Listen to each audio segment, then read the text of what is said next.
January 10th, 1940, 11:27 a.m., Belgian airspace. The Messerschmitt Bf-108. Typhoon drops through thick fog banks, its single engine coughing, sputtering. Then silence. Inside the cramped cockpit, 52-year-old Major Erich Hohnmans grips the control column, his knuckles white. Through the swirling gray void, shapes emerge. Trees, a frozen field, two massive Canadian poplars rushing toward him at 90 miles per hour. Impact. The wings tear away like paper. Metal screams. The engine block rips from the fuselage and tumbles across snow-covered Belgian farmland. When the world finally stops spinning, Hohnmans finds himself sitting in what remains of the aircraft, miraculously alive. But in the passenger seat behind him, Major Helmut Reinberger has gone deathly pale. Not from the crash, from something far worse. In his yellow pigskin briefcase, now lying in the snow beside the wreckage, are documents that contain Adolf Hitler's complete plan for the invasion of Western Europe. The attack is scheduled to begin in exactly 7 days, and they've just crash-landed in neutral Belgium. Reinberger's voice cracks as he asks the approaching Bonne Belgian farmer a single question. Where are we? The answer will change the course of World War II. This is the story of the Mechelen Incident, the moment when a simple navigation error, a distracted pilot, and one malfunctioning cigarette lighter nearly derailed Hitler's entire war machine. It's a story of human failure at the highest stakes imaginable, and incredibly, it's completely true. By January 1940, Europe had been at war for 4 months, but not a single shot had been fired on the Western Front. Historians would call it the phony war, a strange, tense stalemate while Hitler prepared his masterstroke, Ball Gelb, Case Yellow. The German plan was brutally simple. Smash through Belgium and the Netherlands with overwhelming force, bypass France's impregnable Maginot Line to the south, and drive straight to Paris. 7 panzer divisions, 2 million men, the largest military operation since 1918. Inside a nondescript building in Berlin's Bendlerstrasse, the Oberkommando der Wehrmacht, German Armed Forces High Command, had spent months perfecting every detail. Invasion routes, supply lines, paratroop drop zones, even the weather forecasts were classified top secret. These documents existed in only 37 copies. They were never to leave secure facilities. They were absolutely under no circumstances to be transported by aircraft. Major Helmut Reinberger was about to violate all 3 rules. Reinberger served on the staff of Fliegerführer 220, responsible for coordinating the Luftwaffe's 7th Parachute Division, the elite unit that would land behind Belgian lines at Namur on day 1 of the invasion. On January 9th, over drinks in the officers' mess at Laudenheid Airfield near Münster, he mentioned to his colleague Erich Hohnmans that he needed to get to Cologne the next morning for a crucial planning meeting. Hohnmans, the base commander, offered him a lift. It seemed harmless enough. Hohnmans needed flying hours to renew his military pilot's license. He also wanted to visit his wife in Cologne. And though he didn't mention this to Reinberger, deliver laundry and see his mistress in Münster, a 40-minute flight would serve everyone's purposes. What Hohnmans didn't know was that Reinberger would be carrying the operational plans for the invasion. What Reinberger didn't know was that Hohnmans was a dangerously distracted pilot. The morning of January 10th begins badly. Hohnmans wakes late after the previous night's drinking. He's scheduled to show visiting troops around Laudenheid's cleverly camouflaged facilities. From the air, the entire airfield looks like a working farm, but he's also promised Reinberger they'll take off at 10 a.m. His superior officer catches him trying to delegate the tour and delivers a stinging reprimand. Embarrassed and flustered, Hohnmans doesn't dare ask permission to fly. He simply borrows a Messerschmitt Bf-108 Typhoon from the airfield at noon, 2 hours late, and rushes through his pre-flight checks.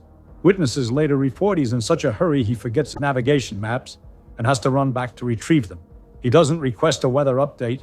In his haste to make up time, he skips his normal careful inspection of fuel systems and instrument setting. At 12:03 p.m., the Typhoon's wheels leave the frozen runway. For the first 20 minutes, everything proceeds normally. The single-engine reconnaissance plane cruises south at 160 miles per hour. Hohnmans navigating by landmarks visible through breaks in the cloud cover. Cologne is 43 miles away, less than 20 minutes of flight time. Then they reach the Ruhr industrial area. The fog rolls in like a physical wall, dense, impenetrable, the kind of low-altitude cloud bank that turns the world into a featureless, gray void. Hohnmans can't see the S2 Cologne highway he normally follows. He can't see the ground at all. He banks west, hoping to skirt around the weather before turning south again toward Cologne. It's a reasonable decision except for one critical oversight.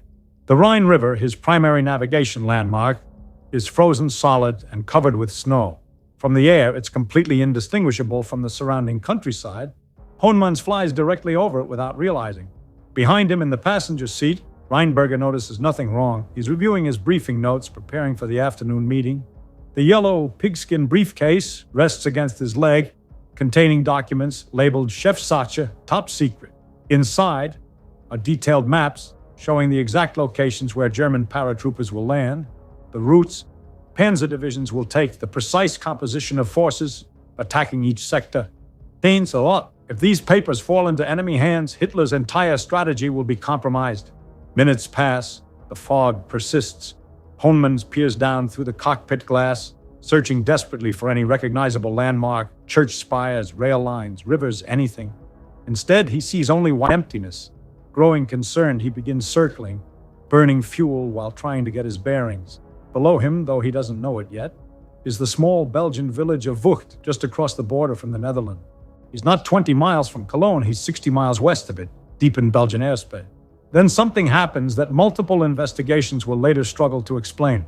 Hohnmans reaches for a lever inside the cockpit, perhaps trying to adjust his fuel mixture for the cold weather, perhaps simply disoriented and confused. In his distracted, flustered state, he accidentally moves the wrong control. He shuts off the fuel supply to the engine. The Bf 108 single BMW engine coughs once, twice, then goes completely silent. For 3 seconds, the only sound is wind rushing past the fuselage. Hohnmans' mind races through emergency procedures, restart sequence, a primer pump, magnetos. Nothing works. The plane is going down.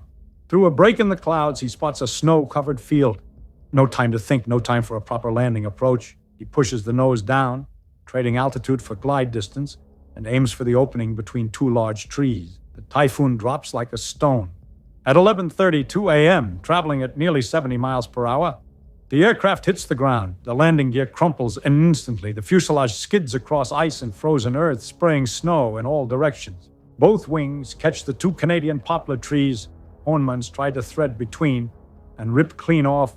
The heavy engine block tears loose from its mounts and tumbles forward, separating the nose section from the passenger compartment. Then, mercifully, everything stops. Hohnmans unbuckles his harness, checks himself for injuries. Miraculously, nothing broken, a few bruises. His hands are shaking, but he's alive. He looks back at Reinberger, also alive, also uninjured. Then he watches as Reinberger's face transforms from relief to absolute horror. A Belgian farmer, Engelbert Lambrecht, is running across the field toward them, shouting in Flemish. Hohnmans calls out in German, asking where they are. The farmer's response comes in broken German. Belgium, you are in Belgium. Reinberger's voice is barely a whisper. Mein Gott. He scrambles out of the wreckage, ignoring Hohnmans' confused questions, and rushes back to retrieve the yellow briefcase from the snow. His hands fumble with the clasp. Documents spill out, maps, operation orders, unit dispositions. I have to burn these, Reinberger's voice is rising toward panic. I have to burn them now. Hohnmans, finally understanding the catastrophe unfolding, moves away from the plane as a diversion. Reinberger pulls out his cigarette lighter. Click, click, click. The lighter won't spark. Reinberger runs to the Belgian farmer, his German coming out in desperate, broken phrases. He needs fire, a match, anything. The farmer, confused but sympathetic, pulls out a single wooden match. He's a pipe smoker and hands it over. Reinberger sprints behind a nearby hedge, out of sight of the crashed plane. He piles the documents on the frozen ground, strikes the match, and holds the tiny flame to the corner of the first page. Paper curls, blacken, and begins to burn. Then he hears bicycle bells. 2 Belgian border guards, Sergeant Franz Habetz and Corporal Gerard Rubens, are pedaling across the field at full speed, having seen the plane go down. Rubens spots the smoke rising from behind the hedge and immediately realizes what's happening. He drops his bicycle and sprints toward Reinberger, who's desperately trying to feed pages into the small fire faster than they can burn. As soon, Rubens crashes through the bushes and stamps out the flames. Half the documents are charred beyond recognition, the other half are merely singed at the edges, still readable. Reinberger makes a break for it, running across the field. 2 warning shots crack through the frozen air. He stops, raises his hands, and allows himself to be captured. But this is only Act 1 of the destruction attempt. The 2 Germans are escorted at gunpoint to the Belgian border guardhouse at Mechelen Ardennes, the small stone building near the bridge over the Meuse River. Inside, Captain Arthur Rodriguez, the officer in charge, spreads the recovered documents on a wooden table to examine them. Hohnmans and Reinberger exchange glances. Whispered words, hand signals. They formulate a plan. Hohnman stands and loudly requests to use the washroom. As the guards turn to escort him, Reinberger leaps from his chair, snatches the documents from the table, and rushes toward the cast iron stove burning in the corner of the room. He grabs the lid with his bare hands. The metal is superheated, easily 400 degrees Fahrenheit. Reinberger's skin blisters instantly. He screams in pain and drops the lid with a tremendous clang. Captain Rodriguez spins around, realizes what's happening, and lunges toward the stove. He plunges his own hands into the fire, scooping out the burning papers. His palms blister and char, but he manages to retrieve most of the documents before they're completely destroyed. The papers are locked in an adjacent room, under guard. No more chances to destroy them. Reinberger collapses into his chair. He begins to weep. "I need your pistol," he tells Rodriguez, his voice hoarse. "I want to put an end to this affair right now." The Belgian officer refuses. "You can't blame him," Hohnmans interjects quietly. "He's a regular officer. He's finished now." Reinberger doesn't respond. He simply sits there, tears streaming down his face, staring at his burned hands. In his mind, he's already standing before a firing squad. 2 hours later, officers from the Belgian intelligence service, the Deuxième section, arrive and take possession of the documents. By evening, they're in Brussels being analyzed by military intelligence specialists and translators.